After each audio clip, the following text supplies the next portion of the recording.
Guys আমাৰ পাকঘৰত এয়া কি চলি আছে চাওক আপোনালোকে। সেইদিনাখন যে বজাৰৰ পৰা আনিছিলে ঔটেঙাটো খোৱা হোৱাই নাই, কাৰণ মই কাটিব নোৱাৰো ইমান ডাঙৰ ঔটেঙা। আৰু যেতিয়া আনিছিলে মই তেতিয়াই সুধিছিলো এইটো কোনে কাটিব। আজি তেওঁ কাটিবলৈ লৈছে, প্ৰথম কাটিব বোলে তেওঁ। দা লাগে ঔটেঙা কাটিবৰ কাৰণে। পাৰিবা পাৰিবা পাৰিবা পাৰিবা জোৰ দিয়া জোৰ দিয়া।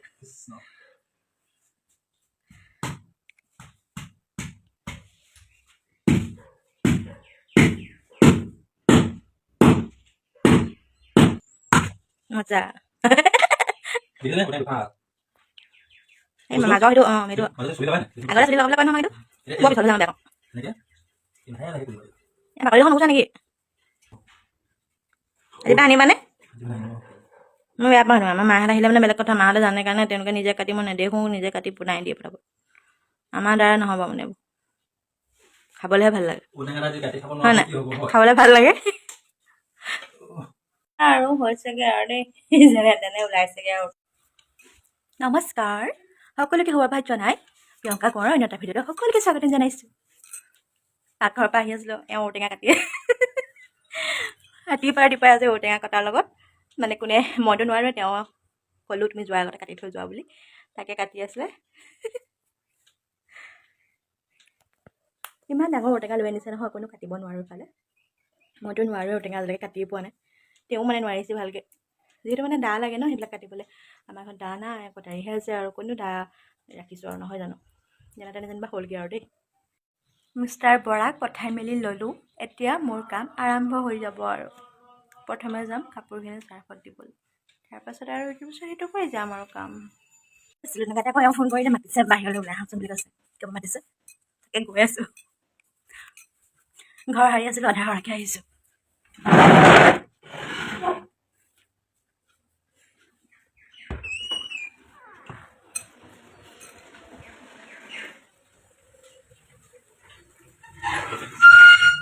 কিয় মাতিলা?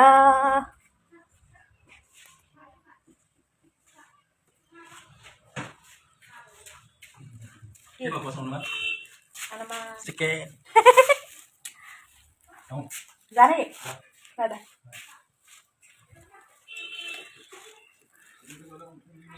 নাজানো নহয়, হ'ব যোৱা। গা পা ধুই আজৰি হ'লোঁ আৰু এতিয়া যাওঁ পাকঘৰলৈ। লৰালৰিকৈ ভাত বনাব বুলি আহিছে আজৰি হৈ। গোটেইখিনি বাৰু ঠিক লগাই থৈ গৈছিলোঁ মই। হ'ব দেই, এয়া দেখিছেনে গেছ নমাই থৈ গৈছোঁ তলত, আৰু এয়া সকলো মছলাখিনি ঠিক কৰি থৈ গৈছোঁ, তেল। এতিয়া আৰু একেবাৰে এফালৰ পৰা ৰান্ধি যাওঁ আৰু দেই পটাপট। আজি দুপৰীয়াৰ ভাত সাজ ৰেডি হৈ গ'ল। ঔটেঙা দিয়া বইল দালি, ভেন্দি বইল, আৰু এয়া মাংস ভাজি। এয়া আমাৰ এওঁ আহি ৰখি আছে নিবলৈ, লৈ যোৱা খাই যোৱাগে যা। আৰু এয়া এক্সট্ৰাকৈ লাগিলে ইয়াত আছে দালি আৰু হেৰি দেই, লৈ যা পটাপট, ভোক লাগছে। ভাতকেইটা খাবলৈ কিমান কষ্ট কৰিব লাগে চাওকচোন বাৰু। এই ভাতকেইটা খাব লাগে দৌৰা দৌৰিকৈ বনাইছোঁ, এওঁ আহি পালেহি ইফালে। হৈ গ'ল আৰু যেনিবা, এতিয়া ভাতকেইটা খাই লওঁগৈ আৰু তাৰপিছত আকৌ লগ পাই আছোঁ দেই। ভাত পানী খাই বৈ আজৰি হৈ এতিয়া ইয়াত মুখত তামোলখন ভৰাই লৈছোঁ আৰু তাৰপিছতে চুলিখিনি এতিয়া খুলিবলৈ পাৰিছোঁগৈ আৰু। চুলিখিনি খুলি আৰু এতিয়া মই বোলো শুকাওক, ফেনখন লগাই লৈছোঁ। আমাৰ এওঁ আকৌ বাচনখিনি আওখালি থ'বলৈ গৈছে। তেওঁ আওখালি থ'বলৈ মানে ধুবলৈ মোৰ ভাল আৰু হ'লে আকৌ এবাৰ আওখালে আকৌ ধোৱা দুবাৰকৈ কৰিবলৈ বহুত সময় লাগি যায়, কিমান কিয় কৰি থাকিম নহয় জানো। গতিকে তেওঁ সেইখিনি আওখালি থৈ যায়, আওখালি থৈ যোৱাৰ পিছত আৰু মই এতিয়া ধুবলৈ আৰু ভাল পাওঁ আৰু। সেনেকৈ চলিব লাগিব আৰু ন, দুজনে মিলা প্ৰীতিৰে। তেওঁ যদি যিখিনি পাৰে সেইখিনি কৰি থৈ যায়, মই যিখিনি পাৰোঁ নিজে কৰোঁ, তেনেকৈ আৰু সংসাৰটো তেনেকৈ চলে। এতিয়া অকণমান তেওঁ কৈছোঁ জিৰাই ল'বা, জিৰোৱাৰ পাছতে আকৌ তেওঁ যাবগৈ আৰু। ময়ো এতিয়া অকণমান ফোনটোত চাই লওঁ, যদি টোপনি ধৰে শুম আৰু অকণমান, যদি টোপনি নধৰে নুশুম আৰু। মই খাবলৈ দিলোঁ দেখিছোঁ না শালিকি মাত, শালিকিজনী যে মানে বেছি আজিকালি, পাৰতকৈ মানে শালিকিহে বেছি। ইমান চিঞৰি আছে আমি ভাত খাই থাকোঁতে। আমাৰ এওঁ মানে কৈছে তুমি দিয়া আৰু সোনকালে দিয়া ইহঁতক বোলে, বেলেগ চিঞৰি আছে। এতিয়া এয়া খাই আছে, দিলতহে শান্তি মানে। মিষ্টাৰ বৰা অথনি অকণমান জিৰালে, ময়ো জিৰালোঁ, দুয়োটাই শুয়ে আছিলোঁ। তাৰপৰা সাৰ পালোঁ, তেওঁ যাবলৈ ওলালে যে ময়ো সাৰ পাই গ'লোঁ। তাৰপিছতে উঠিলোঁ সেইকণ সময়, উঠাৰ পিছত আকৌ তেওঁ যোৱাৰ পিছত অকণমান সময় মোবাইলটো চালোঁ, মোবাইলটো চোৱাৰ পিছতে আকৌ অকণমান সময় টোপনি আহি গ'ল, অকণমান শুলোঁ। তাৰপৰা শুই পিনি এতিয়া এয়া সন্ধিয়া সময়ত উঠি আহিলোঁ। যিহেতু সন্ধিয়া মানে 4:30মান বাজিছে আৰু তেনেকুৱাতে উঠি আহিলোঁ। উঠি আহোঁতে আমাৰ মই বোলো বাচনখিনি আছিলে মানে ধুবলৈ ধুই লওঁগৈ। আগতে ঘৰত শুই থাকিলে মানে উঠাৰ পাছতে এক্টিভ হ'বলৈ বহুত সময় লাগে, কাকো মাত চাত নামাতো, তেনেকৈ বহি থাকোঁ, মানে কেনেকুৱা লাগে ন। আৰু এতিয়া চাওকচোন বাৰু, বোৱাৰী হোৱাৰ পাছত ডাইৰেক্ট মানে শুই উঠি পাকঘৰতহে এণ্ট্ৰি মাৰিছোঁ আৰু। যিহেতু এওঁ মানে বাচনখিনি আওখালি থৈ গৈছে, মই অকল ধুব লাগে আৰু। আওখালি থৈ গ'লে মানে আৰু ইমান হেৰি নাথাকে আৰু, জোঠাখিনি নাথাকে ন, সেইটো কাৰণে থৈ দিওঁ আৰু তেনেকৈ। মানে ভাতকেইটা বনোৱাৰ পাছত আৰু খোৱাৰ পাছত মানে মোৰ এইবোৰ কৰিবলৈ ইমান মন নাযায় দেই। অকণমান সময় ৰেষ্ট কৰি ল'লেহে আকৌ পাছত কৰিব পাৰোঁ আৰু।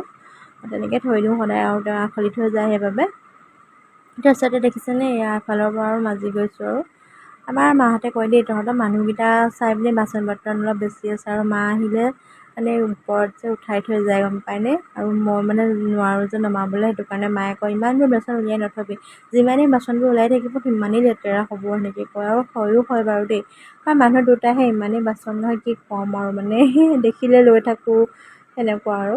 বাচনখিনি ধুই যেনে তেনে খতম কৰিলোঁ, তাৰপিছতে আৰু এয়া স্লেবখন ধুনীয়াকৈ মচি মেলি ল'লোঁ। তাৰপিছতে আকৌ বটলত পানী ভৰাবলৈও আছে নহয়, ফিল্টাৰটোত পানীও ঢালি থৈ গৈছে, আৰু আধাখিনি হৈছে আৰু আছে বাৰু হ'বলৈ। সেইটো কাৰণে ভাবিছোঁ যিকেইটা মানে পাৰোঁ সেইকেইটা ভৰাই লওঁ আৰু। প্ৰথমতে পানী অকণমান খাই ল'লোঁ, যিহেতু গৰম উঠি গ'লগৈ বাচনখিনি ধুই। পানী অকণ খোৱাৰ পাছতে আৰু এতিয়া দেখিছেনে, মই বোলো জাৰকেইটাতে ভৰাই লওঁ পানী প্ৰথমতে। তাৰপৰা এইটো এটা জাৰত প্ৰথমতে ভৰাই লৈছোঁ, তাৰপিছতে আৰু এটা জাৰ আছে সেইটোত ভৰাই লওঁ। জাৰটোত ভৰালে আৰু অলপ খাব পাৰি পানীখিনি, বটলত পটককৈ শেষেই হৈ যায় পানী। তাৰপিছতে এয়া আৰু এটা জাৰত ভৰালোঁ, আৰু এটা জাৰত ভৰাম আৰু। তাৰপৰা আৰু ভাবিলোঁ বোলো চাহ অকণমান খাব লাগিব নহয়, সেইবাবে ভাবিলোঁ বোলো চাহ খাবলৈ কিবা এটা বনাব লাগিব। যিহেতু এতিয়া মই বনাব পৰা হ'লোঁ, গতিকে সুদা চাহ এখন খাবলৈ মনেই নাযায়, আৰু বিস্কুটবোৰ খাবলৈ যে মন নোযোৱাই হৈ যায়। ৰাতিপুৱা বেলাটো খাওঁ, আৰু গধূলি সময়ত যে চাহ খাবলৈ কিবা এটা বনালেহে মোৰ ভাল লাগে। ভাবিলোঁ আটাও আছে ময়দাও আছে, বোলো ধুনীয়াকৈ আজি পিঁয়াজ চিয়াজ কাটি অকণমান পিঠাকে বনাওঁ। সেইবাবে এয়া তাৰ যোগাৰ কৰি আছোঁ। বাতি এটা লৈ লৈছোঁ, তাতে বোলো পিঁয়াজ এটা লৈ লৈছোঁ, জলকীয়া লৈ লৈছোঁ ধুনীয়াকৈ, আৰু এয়া কাটি গৈছোঁ।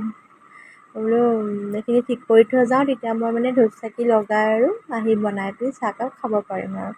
তাৰপিছতে দেখিছেনে, এয়া আটা আৰু ময়দা দুয়োটা মিক্স কৰি দিলোঁ। তাৰপাছতে আকৌ মই এয়া প্ৰাৰ্থনা কৰিবলৈ হ'ল যে, মুখ হাত ধুই আহি আৰু এয়া ভগৱানৰ ওচৰত চাকি গছি লগাই ল'লোঁ। তাৰপাছতে আৰু এয়া দেখিছেনে, চাহকণ বনাওঁ বুলি অথনি যিহেতু ৰেডি কৰি থৈ গৈছিলোঁ, এয়া বনাই আছোঁ আৰু এতিয়া পিঠা। এয়া চাহ খাবলৈ পিঠা বনাই আছোঁ। এয়া দেখিছেনে, মোৰ পিঠা আৰু ৰঙা চাহ ৰেডি হৈ গ'ল। এতিয়া আৰু ধুনীয়াকৈ খাই বৈ লওঁ, তাৰপিছতে আকৌ টিভি চাব লাগিব নহয়। আজি ভিডিঅ'টো বেছি দীঘল নকৰোঁ, ভাবিছোঁ ইমানতে সামৰি দিওঁ। আকৌ অন্য এটা ভিডিঅ'ত লগ পোৱাৰ প্ৰতিশ্ৰুতিৰে আজিলৈ আহিছোঁ দেই, বাই বাই। সকলো ভালেই থাকক, কুশলে থাকক, আৰু আমাক এনেকৈ সদায় মৰম দি যাওক দেই।